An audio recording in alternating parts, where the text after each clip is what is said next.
Okay, hi guys. So I wanted to do a quick tutorial over this is fence paneling wall. It's a scrap wood wall. I'm in my paint room that I just got built, and I'm painting it, fixing it up, and getting it ready for videos just like this to show you guys how I do some stuff so you guys can follow along with me. But I wanted to do not a live video, but just a video to upload so you guys can look back, keep it, and plus I don't have Wi-Fi out here yet, so live videos are just a little bit sketchy if you don't have good Wi-Fi. So anyway, so if there's a little bit of echo, I don't have flooring down, so I apologize for that. But like I said, this is fence paneling. Why did I use fence paneling over pallet wood?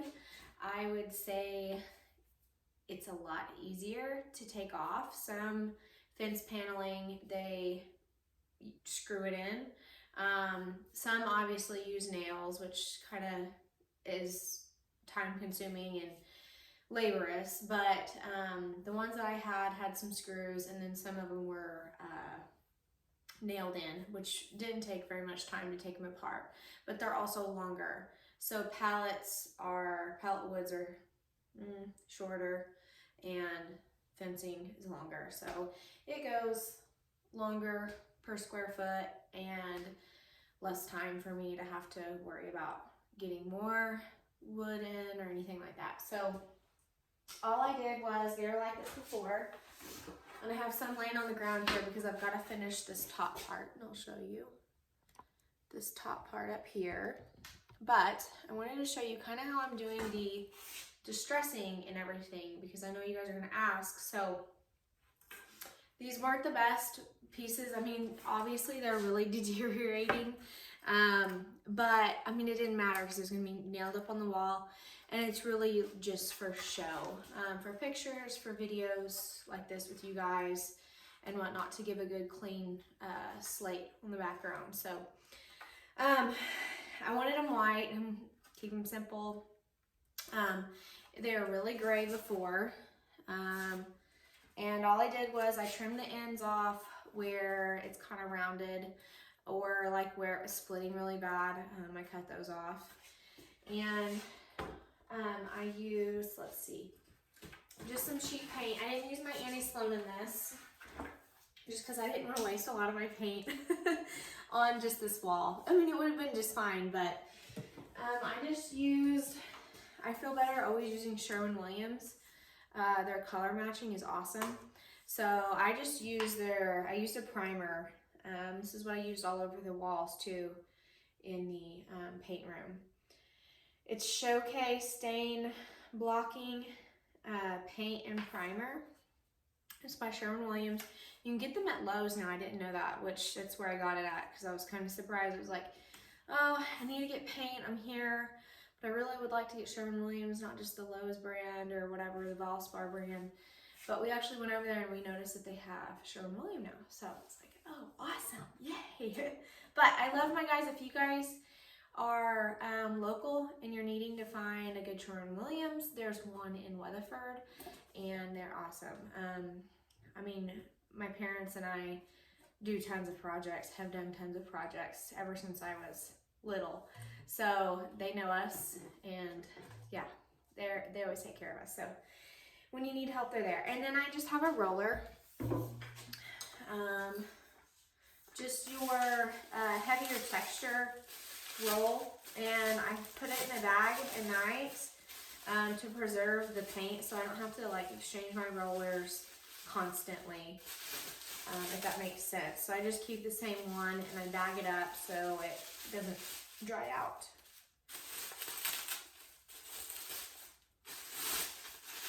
Okay, I'm gonna take that off, and I'm gonna dump a little bit of paint in a tray, and I'll show you guys up here because it's kind of hard to show you on the ground what I do. So it's real easy. I mean, I didn't put a huge thick coat on to cover everything. It's totally optional, but it's quick and easy, and it dries pretty quick too. Hayes is taking a nap right now, so I'm going to slap some paint on let them dry, and then I'll come back later, probably at dark when he goes to bed, and finish up the top part of this.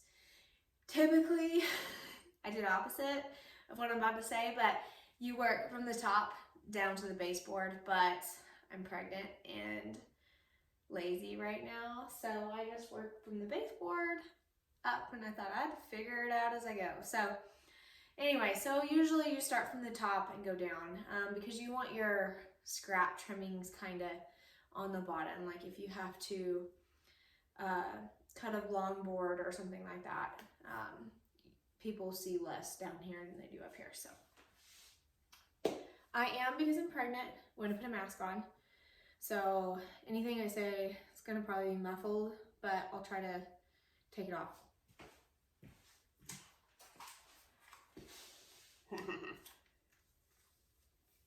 Okay, now I usually do this on the ground just because it's easier to roll, get down there and scrape real quick.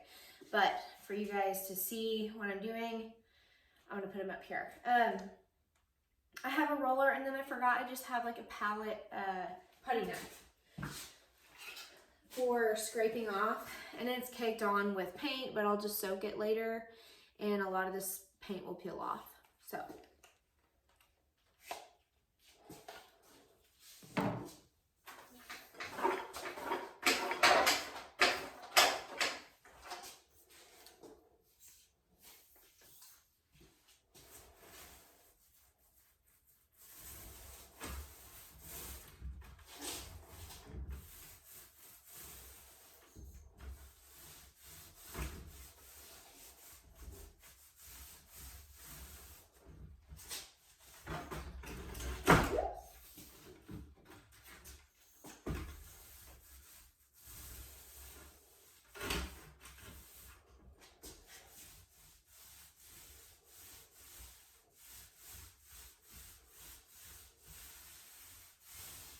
okay, you guys get the picture.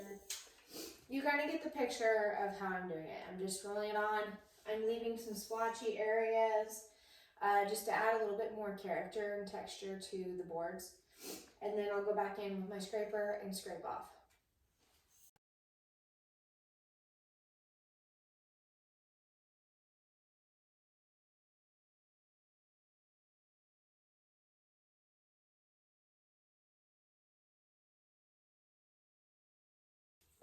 Okay, and all that did was kind of just show the top grain of the boards. And I'm going to do a quick video over so you guys can actually see the details of the boards.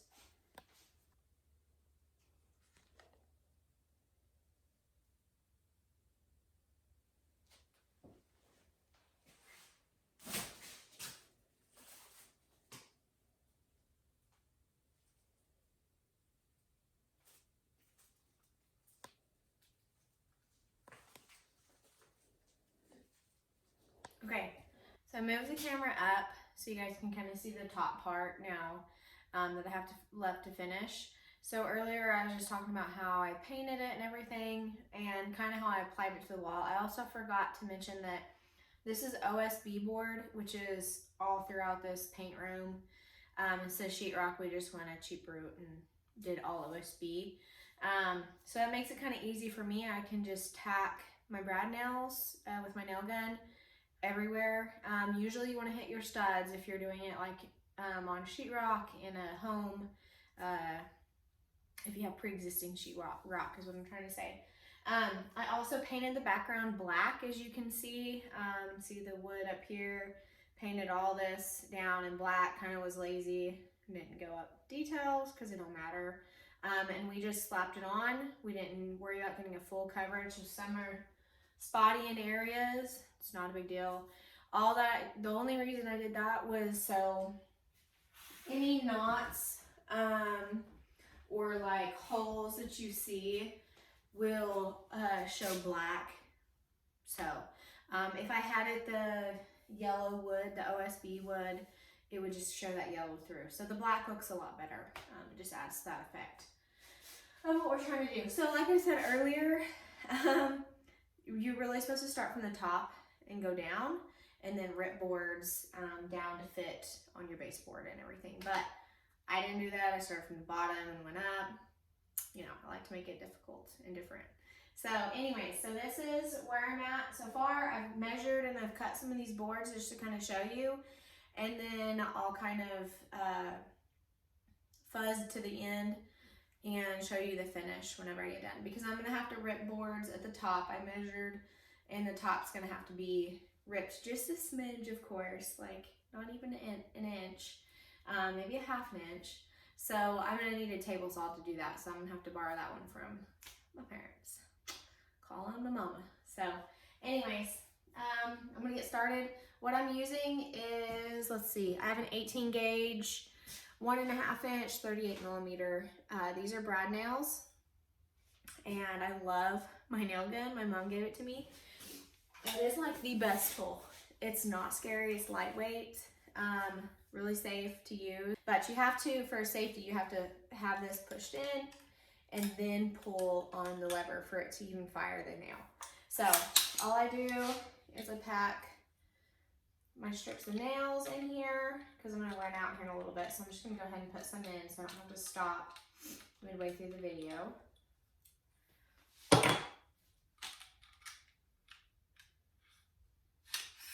slide it on top, and it's hooked into an air compressor. They probably make electric or battery operated ones. I don't know how powerful they are, but air compressors always just work for us. I have a portable air compressor in here, but you know, you can borrow someone's or something. I don't know. If you got a handyman, he knows. Just call upon the handyman. Me, I just depend on myself. All right, so enough jabbering. I'm going to start, and what I do is I put the board up, I level it because you want to make sure you're level. You don't want to have like this much gap at the top on one end and then this much gap on the other end. So you want to make sure you're leveling your boards out. And you got to remember these are old fence panels. So some of the boards are going to be warped and crooked. That's why you get like different gaps in some areas. In some areas I added gapping. I did, I think shiplap, they do like a nickel size or something. Me, I just grabbed one of Annie's paint sticks and I just stuck it in there and used it as a gapper whenever I felt like I needed a little extra gap there. I just think it adds character to the wall. I dry stacked on some, and the way I alternated, some of these boards were skinnier. That's just the way the fence panel was whenever I got it. Some were thick and wide, and some were skinnier. Well, I had less of the skinny. So what I did was, Hayes is talking in his sleep. So what I did was I did like a 2-1, 1-2, 2-3. Like I just stacked random orders. And in the center, I made sure, since this is going to be my feature part of where my furniture is going to be, taking like pictures and videos and such, I didn't want a whole bunch of middle seams down the center, if that makes sense. So I wanted to break that up. So I did a lot of the center, and it's a lot more cutting, but I started at the center and I worked towards that way. Because this side's gonna be less in the picture. It's gonna be hidden by a cabinet and whatnot. So anyways, depends on how your wall is, how you're gonna decorate it and everything else. So just keep that in mind whenever you start doing your board, your stacking, and how you have it, the center part's hitting, whatever that means. I'm just gonna knock off, all right, some of this wood splinters from whenever I cut it. Okay, and I got kind of a method. So this one, I think I dry stacked in the center, so I can't remember exactly, but I'm pretty sure I dry stacked. So I'm just gonna dry stack, but I'm gonna level it up with this board and make sure that this board is level also.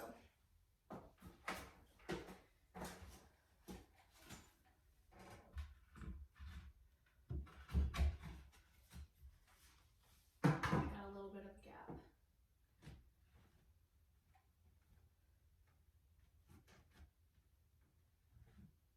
Okay, that looks pretty good. You push in.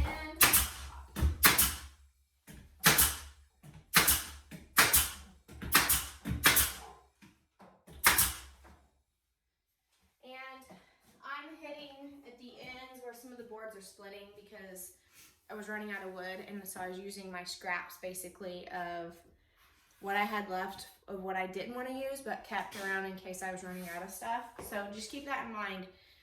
I measured and made sure I had enough, but I was like, if I don't have to use them and do the extra paint work, then I'm not going to. But I was about 10 boards short, which I knew I would be because I measured the square footage and it just didn't come out right.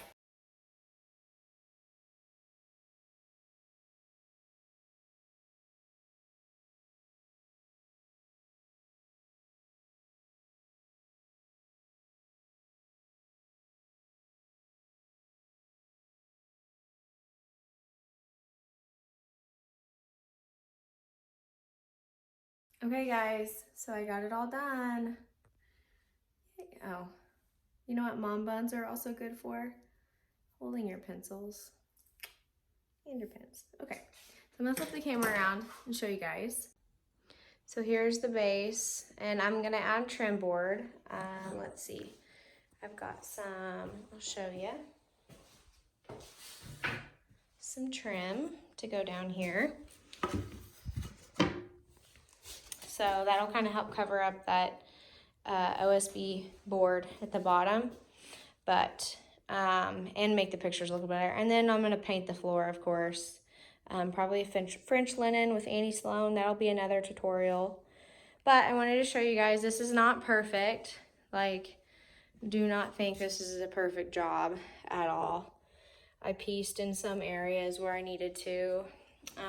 Like this little spot down here was split off, so I just kind of added a board in, which this is the side that I'm gonna have my desk on. So, but I just kind of wanted to show you guys the end result. I didn't end up ripping the boards up top. I just used my jigsaw, which if you don't have extra hands to help, don't do it. It is a pain in the butt. So if you do, you can cut a board pretty quickly. But yeah, that's it for now. It'll be really pretty. You guys might see this. Whoops, you guys might see this wall a lot in pictures and such. And then I'm gonna show you over here what I have going on. This is another little wall. I'm gonna do some faux brick, and I'm gonna do the German schmear on it with Annie Sloan. So that's another tutorial to come, along with, you can see my mess of a of a cabinet and or a mess of a floor over here because I've not gotten stuff set up. I don't have my big cabinet in yet, so I've been kind of waiting to get this wall done before moving stuff in. But I will update you guys as the progress goes for my paint room. Thank you for watching. Be sure to follow our VIP group on Facebook. I post a lot of DIYs on there, our furniture and whatever else that we end up refinishing or doing. And then of course, subscribe to our YouTube channel. I hope to do more videos in the future.